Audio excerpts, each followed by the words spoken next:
meron din tayong mga dilang mapanglait na kung saan ito yung dila na ito ginagamit natin sa pagsasalita o sa panglalait natin sa ating kapwa, na kung saan dito yung hindi, ito yung mga salita na ayaw ng Diyos na manatili sa ating mga dila, na kung saan sabi nga, sa umaga na ating pagising, ginagamit natin yung ating mga dila para sa pananalangin, pagpupuri sa Diyos. Pero yung ating mga dila din ay ginagamit din natin sa sabi nga, sa panlalait sa ating kapwa.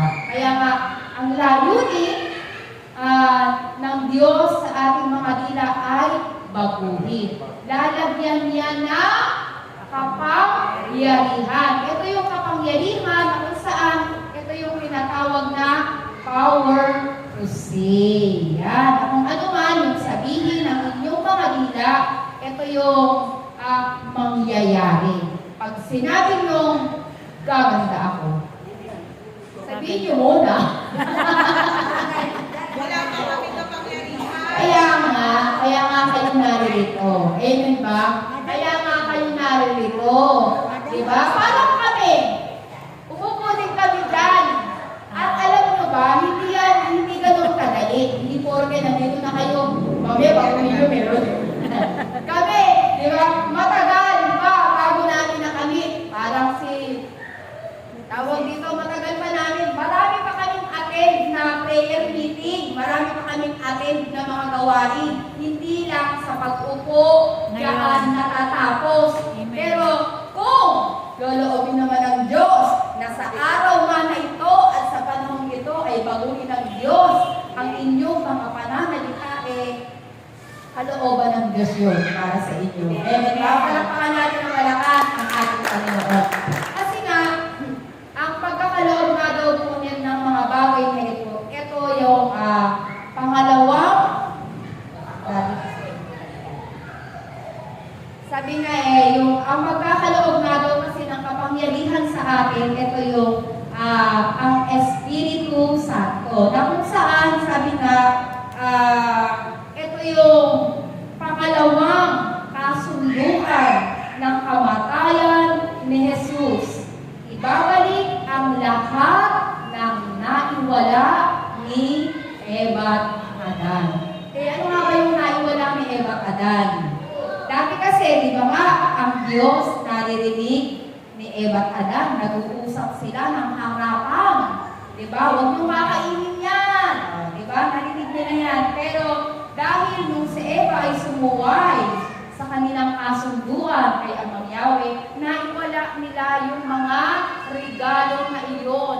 Pero ang bunga naman ng kamatayan ng ating Panginoon ay maibalik sa atin yung mga naiwala ni Eva at Adan. At ito nga yung isa sa kapangyarihan na naiwala ni Eva at Adan na naririnig, nakakausap, at nakikita nila ang Diyos. Amen ba? Ito yung na kung saan, kaya yun na nga, katatapos lang natin ang ating pagdiriwang sa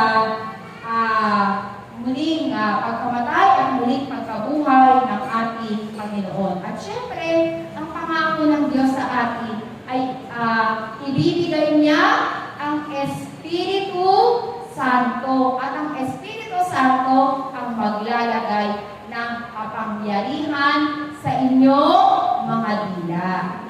Sabi ni Brother, sino mag-interpret? Pero daw akong 5 glossolalia. Si Ate Benes daw. Asa isang mic? Dito. Ayan o. Sino? Ikaw na. Ikaw na. Ikaw talaga.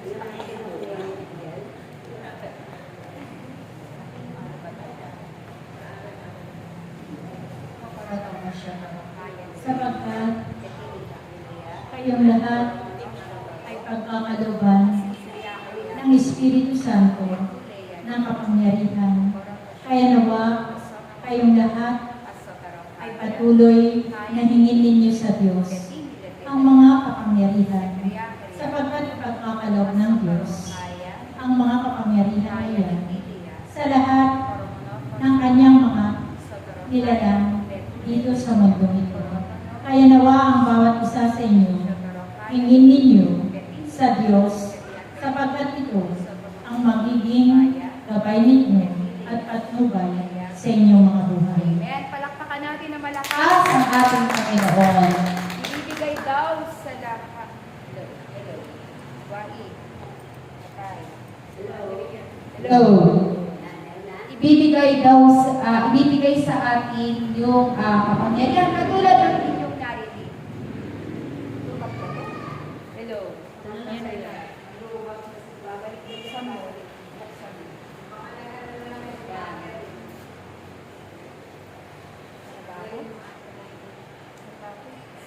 Ibibigay. Ibibigay. bibigyan o lalagyan ng kapangyarihan ang inyong mga dila. Na kung saan katulad ng inyong narinig kanina, ako po ay nakapagsalita sa iba't ibang wika. At ito yung ipinagkakaloob ng Diyos sa ating lahat. Ito po yung tinatawag na speaking in tongues. Katulad po ng mga nangyari sa mga alagad. Yun, binigyan kanina na iba pa rin, na kung saan kapag daw habang sila ay nagkakatipon doon sa upper room na kung saan sila lahat ay nananalangin ng kaintin sa ating Panginoon, sabi nga meron daw isang napakalakas na hangin na animoy hagunot na umubog doon sa kanilang pagtitipon at merong bumaba sa kanilang mga ulunan na animoy mga dilang apoy.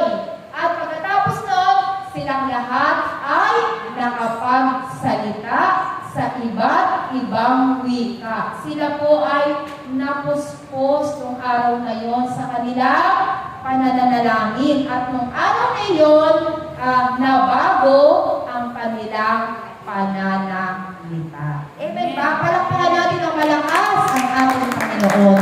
At noong panahon na iyon, naibalik sa kanila yung mga kapangyarihang iyon. Pero sabi nga, kailangan daw ibibigay kasi ang kapangyarihan ng Diyos sa lahat o sa mga taong may sumasampalataya. Sumasampalataya ba kayo sa Diyos? Amen. Amen. Sabi nga, bibigyan ng tanda ng kapangyarihan ang lahat ng taong sumasampalataya sa Diyos. Ito yung mga kapangyarihan na ibabalik sa atin ng Diyos. At paano ba natin gagamitin itong mga kapangyarihan na ito kapag ito ay sumainyong mga dila na?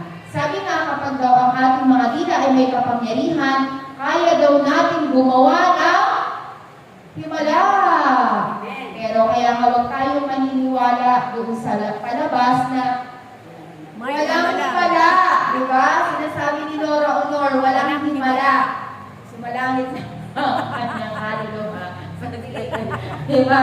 Wala daw himala. Pero sa Diyos ay merong himala. Katulad na lang nung pagsasalita ko kanina sa iba't ibang wika at merong nagpaliwanag nung aking sinabi. Ito ay isang biyaya ng Diyos na ipinagkaloob sa atin. Na kung saan sabi nga ang nagsasalita sa iba't ibang wika ay sa Diyos nakikipag-usap. Tandaan po natin yan mga kapatid ha. Wala pong nakasulat sa Biblia na kapag nagsasalita sa iba't ibang wika ay sa demonyo nakikipag-usap. Pero yun nga, kapag po tayo ay nagsasalita sa iba't ibang wika, sa Diyos po tayo nakikipag-usap. At syempre, dapat kapag tayo nagsasalita sa iba't ibang wika, merong magpapaliwanag ng aking sinabi. Kaya nga narinig nyo, sinabi ng ating interpreter, sabi niya ganun, ibibigay sa lahat. Ibibigay daw sa inyo yung kapangyarihan na katulad ng aming natanggap. Sabi nga kaya nga, kailangan yung ating pananampalataya ay hindi lamang sa isip. Ba? Kundi ang ating pananampalataya palataya ay umaabot hanggang isip, dila, mga kamay, at sa ating paa. At kapag ang mga kapangyarihang iyan ay ating natanggap, paano natin yan gagamitin? Amen. Magtatago na lang ako sa bahay namin. Gagamitin nyo yan! Hindi nyo yan itatago! Amen ba? Kasi hindi naman yan ibibigay ng Diyos sa inyo kung hindi nyo yan kailangan. Kasi nga bakit? Ang hirap-hirap na ng ating buhay. Kahit minsan gusto natin, minsan ang isang tahanan sinasalot ng masamang espiritu. O paano natin palalayasin ang masamang espiritu kung wala tayong kapangyarihan sa dila. Kaya nga inilalagay yan para ito ay tulong para sa atin. Kung saan kapag may karamdaman, sabihin ko, ikaw na masamang espiritu ng karamdaman, lumayas. Kasi kaya mong palayasin. Bakit? Meron kapangyarihan ng iyong dila. Kapag walang kapangyarihan ng dila mo, hindi mo kayang lumaban sa masamang espiritu. Kaya nga ito po yung layunin. Layunin na baguhin ang ating pananalita. Kasi gagamitin natin ito para sa ating pamilya, para sa ating kapwa. Ilalagay yan ng Diyos kasi merong paggagalitan. Mahalaga yan, kaya ibibigay sa atin ng Diyos. O, kita nyo nga, tingnan nyo yan si Ate Tess. Paano yan?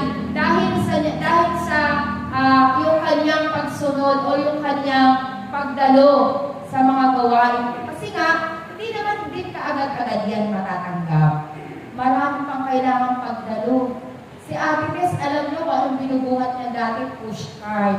Pero tingnan nyo si Ate Tess, ilan ang sasakyan. Amen. Binago na ng Diyos. Amen ba?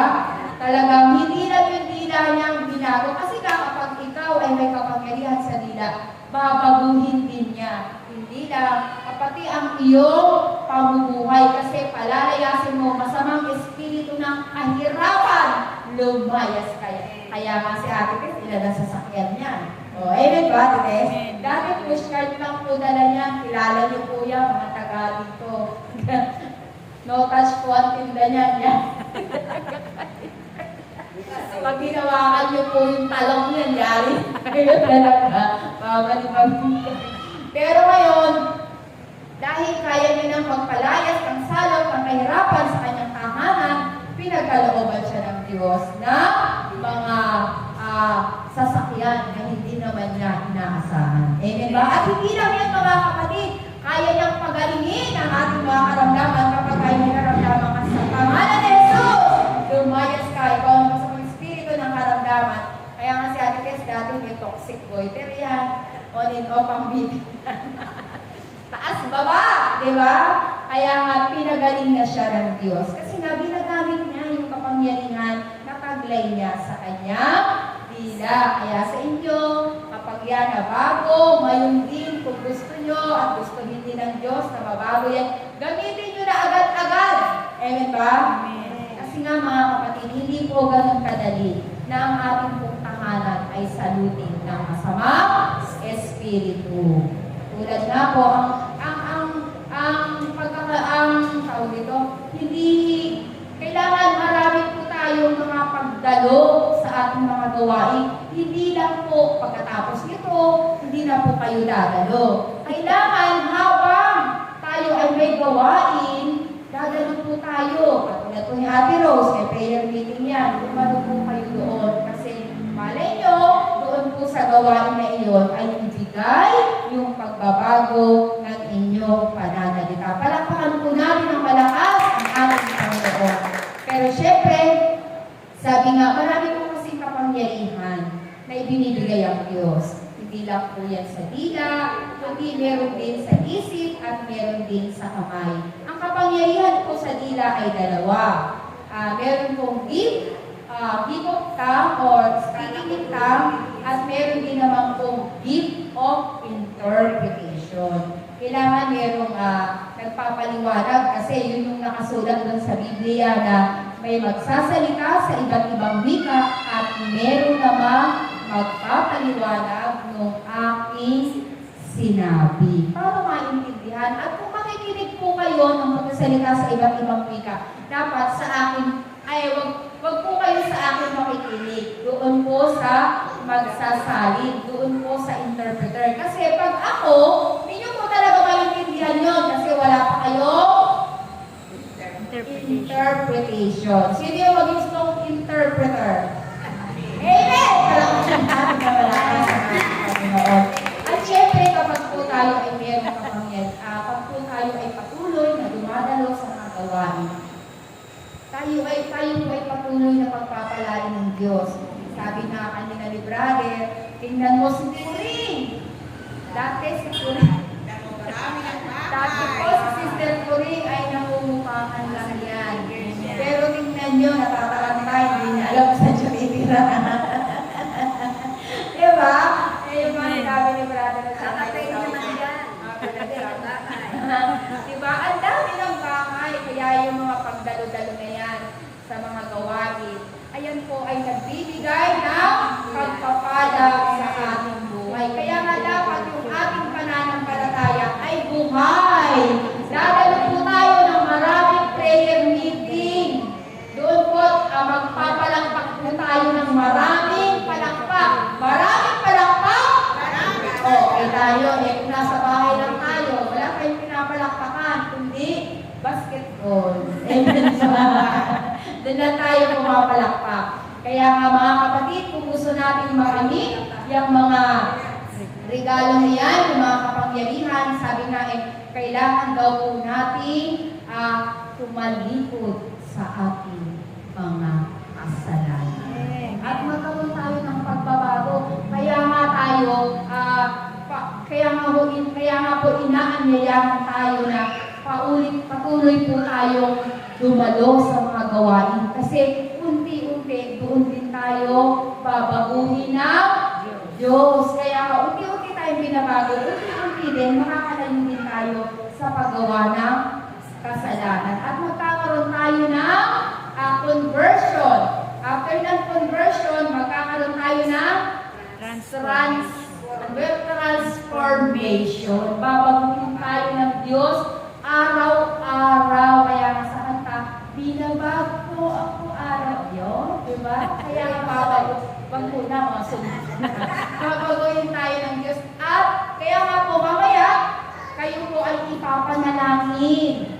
Kayo po ay inilay hands ng mga elder para po yung kanilang mga pagsasalita sa iba't ibang wika, yung kanilang mga pagsasalin sa iba't ibang wika, malipat po yan sa inyo. Gusto nyo ba malipatan? Ng kapangyarihan ng hindi sakit. Diniliwanag natin, kaya po huwag kayo matakot, magpapatong ng mga kamay sa mga elder. Kasi po, yung pagpapatong ng mga kamay, ito po yung mga ginagawa ng mga alagad noon, na kung saan sila San Pedro po ay pinatong nila yung kanilang mga kamay dun sa ulunan ng mga kapatid, at sila po ay bumaba po sa kanila ang Espiritu Santo, at sila po ay nakapagsalita sa iba't ibang wika. Kaya po mamaya, pag pinatong po ng mga elder yung kanilang mga kamay sa inyong mga ulunan, huwag po kayong matakot. Dahil kapangyarihan po yung ilalagay, hindi po sakit. Amen po ba? Palakpakan natin na malakas ang ating Panginoon. Kaya nga po mga kapatid, nawa po dumating din yung panahon sa inyo na kung saan yung inyong mga dila ay baguhin, yung inyong mga pananalita ay baguhin din ng Diyos. Katulad ng pagbabago sa aking dila na kung saan hindi lang po yung unang attend ko yun, napakarami po akong attend at natanggap ko po yung pagbabago ng aking pananalita doon po sa Christ King of the Universe. Doon habang ako po ay umattend po, nag-serve ng isang kaklase doon ko po nakamit yung aking pagsasalita sa iba't ibang wika. At yung interpretation naman, para atin ko ng mga soaking at doon unti-unti pinupuno. Unti-unti nagbibigay ng kapunuan, ng kapuspusan, at doon din po natatanggap yung kapangyarihan na ibibigay ng Diyos katulad ng pagsasalin sa iba't ibang wika. Kaya nga, malay niyo po, ito po yung panahon na babaguhin na ng Diyos ang inyong mga dila. Para hindi naman yung ating mga dila ay parang lagi na lang tayong nagmamarites. Diba? Baguhin naman ng Diyos o gagamitin naman natin yung ating mga dila para sa kapakanan at sa ikabubuti naman ng ating kapwa. Dati, nagagamit natin ang ating mga dila sa mga paninira sa ating kapwa. Ngayon, kakasangkapanin ng Diyos ang ating mga dila para sa ikabubuti ng ating kapwa. At yan po yung mga kapangyarihan na ibabalik sa atin, na ibinala ni Eva at Adan nung sila'y natukso o tumalikod kay Amang Yahweh. Yan po yung mga kapangyarihan. Ito po yung kapangyarihan ng bunga ng kamatayan ng ating Panginoong Hesukristo. Palakpakan po natin ng malakas ang ating Panginoon. So, kaya po mga kapatid, tuloy-tuloy lang po ang ating pakikinig kasi marami pa po tayong marami pa pong magpapanayam na kung saan ito po ay makakadagdag sa atin para yung ating pananampalataya ay lalo pang lumago. Palakpakan natin ang malakas ang ating Panginoon at maraming salamat po mga kapatid. Praise the Lord.